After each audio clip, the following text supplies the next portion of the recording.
Hello fellow lovers of the liminal and weird, and welcome to another video by Liminal Spaces. As you can tell from my setup, we are going to be talking about Ursula K. Le Guin's A Wizard of Earthsea today, which is a book that many people loved growing up and read when they were teenagers. Somehow I missed out on that and only read it for the first time about a year and a few months ago.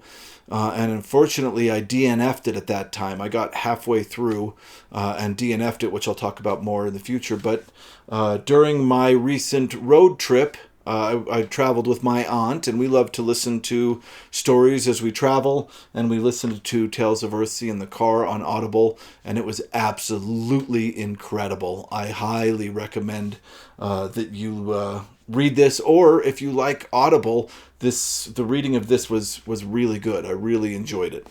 This book was first published in 1968, and it is the first book that Ursula K. Le Guin tried to write specifically for a young adult audience, although she does kind of buck against putting it in that category.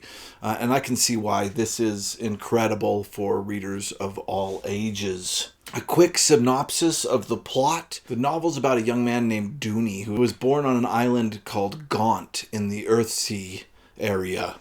And Earthsea is this land of ocean and islands. Very, very cool. There's no real mainland to it. And Dooney is nicknamed Sparrowhawk and eventually is called Ged, and that's how we know him throughout most of the book. It is the story of a young man who realizes early on that he has incredible power within him, that he is meant to be a great wizard.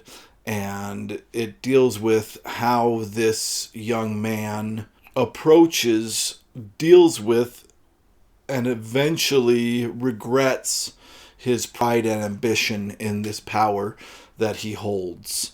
I don't really want to give too much of the plot away because it's really a good time to read. But there is a large part of this novel that I am going to talk about really quick. And that is that he realizes this power that he has that sets him aside from other boys his age. The interesting thing about this specific character is Ursula K. Le Guin came at this with the concept of wanting to write a wizard that was the exact opposite of wizards that she'd encountered in fantasy up to that point. So she had light-skinned, male, old, wise, right? Those are the four things that she picked. And she went dark-skinned, young. She kept the wizard male, and unwise, in order to create a wizard the world had never really seen, and it did work. So she has this young boy who realizes that he is inherently powerful in the wizarding arts, and he goes to a wizarding school. And this school has a structure of the magics are broken up into different kinds of schools so that you would go to different areas depending on what kind of wizard you'd want to be. And they have classes where they have to learn magic. And during his time in school, he releases this bad guy that is kind of intimately connected to him, and the bad guy scars him, and whenever he's near the bad guy, he can feel it in his scar. Does any of this sound familiar? Yeah.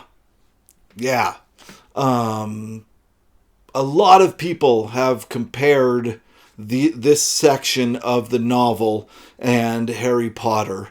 And I'm just going to state for the record that I really enjoyed Harry Potter very much. I read them all. I DNF'd the Harry Potter series during the 5th book because Harry was driving me insane. But my brother got me to come back and read the 6th book, and I finished out the series. J.K. Rowling got an entire generation to read. Her politics aside, which I'm not a huge fan of everything she has to say, she did a ton for literature. But it's interesting to me that, and I was very shocked by, as I read Tales from Earthsea, how much of Harry Potter is connected to Earthsea, how similar it is. And Ursula K. Le Guin actually responded in an interview in 2005 to this exact concept. Commenting on the similarity, Le Guin said that she did not feel that J.K. Rowling ripped her off, but that Rowling's books received too much praise for supposed originality, and that Rowling could have been more gracious about her predecessors. My incredulity was at the critics who found the first book wonderfully original. She has many virtues, but originality isn't one of them. That hurt. Yeah, so that's Ursula K. Le Guin's response to the similarities of that section of Tales of Earthsea and the first Harry Potter book. This is not a first edition, first print, of course. That would be worth thousands and thousands of dollars. This is, it looks like first edition, 29th print. So, but I got the cool British UK first, which I'm happy about. There's a lot of editions of this book that have been released. The first edition was published by Parnassus Press in 1968. Very hard to get a hold of. Very, very expensive. And it was illustrated by Ruth Robbins. I have a later box set of the first trilogy that I absolutely love, that has the first 3 books. They, of course, also included the Ruth Robbins illustrations, which I'm glad to have. Later, they were re-released in hardbacks, and I have the trilogy here. I really enjoy these hardbacks. They were released, it looks like, quite recently, 1991, and these also have the Ruth Robbins art in them. And last but not least, this right here, this telephone book that is really heavy, is all of the Earthsea and Earthsea related material in one place. And it's incredible. I see this on shelves a lot in a lot of the booktube videos that I watch. But I haven't seen many people talk about it. But yeah, this is, for me, a really amazing edition of this book, of all the Earthsea stuff. It's the one I recommend the most. Let's look more directly into the book. First time I tried to read this was about a year ago, and I had a similar experience to this that I've had with the other Ursula K. Le Guin novel that I read, which was The Lathe of Heaven. And I started reading this for the channel, actually, right when the channel first began, and I DNF'd it. And then later I came back and read the second half and absolutely loved it. And a similar thing happened with the A Wizard of Earthsea. I started reading it before we had a channel, probably about a year and a couple months ago, and I read up to about the halfway point and DNF'd it. And then just on this, I went on a trip recently, and during the drive, I got it on Audible, and I found the experience with the end of the book just absolutely incredible. And there was a conversation going on Vintage SF's channel in the comments recently, where Vintage SF says that, or stated that Ursula K. Le Guin does a ton of world building at the beginning of her books, and then the incredibleness of the plot plays out at the end. And this can have a tendency to make the front end of the books drag slightly. And I think that's absolutely correct. But man, once you get into, for instance, like if I did a reread of this, the front section wouldn't drag anymore. It's just that initial having to get into the world and understand the world is always hard right at first. And my brother and I were just talking about this on the phone this morning, this idea that how to world build is such an incredibly important concept in fantasy and science fiction. Do you do the Philip K. Dick thing and just throw the reader into the world knowing that they won't understand, but as time goes on they understand more and more? Or do you do the Ursula K. Le Guin thing and explain a large chunk of the world at the beginning? And I know Ursula K. Le Guin doesn't always do this, but in the two that I have read, she has. This was Ursula K. Le Guin's first young adult reader's novel. And she actually has a very hard time with that distinction for this book, because, and rightly I think, because this can be enjoyed by adults and children. It is a fantastic novel on its own, so it doesn't really need to be into that category. But it is also the first novel that really brought her critical acclaim. She had a few novels and a few short stories before this, but this is the one that really brought her a lot of critical acclaim. And of course, I believe right after this, her novel, The Left Hand of Darkness. Yeah, her novel, The Left Hand of Darkness, came out, which was kind of her science fiction call to fame.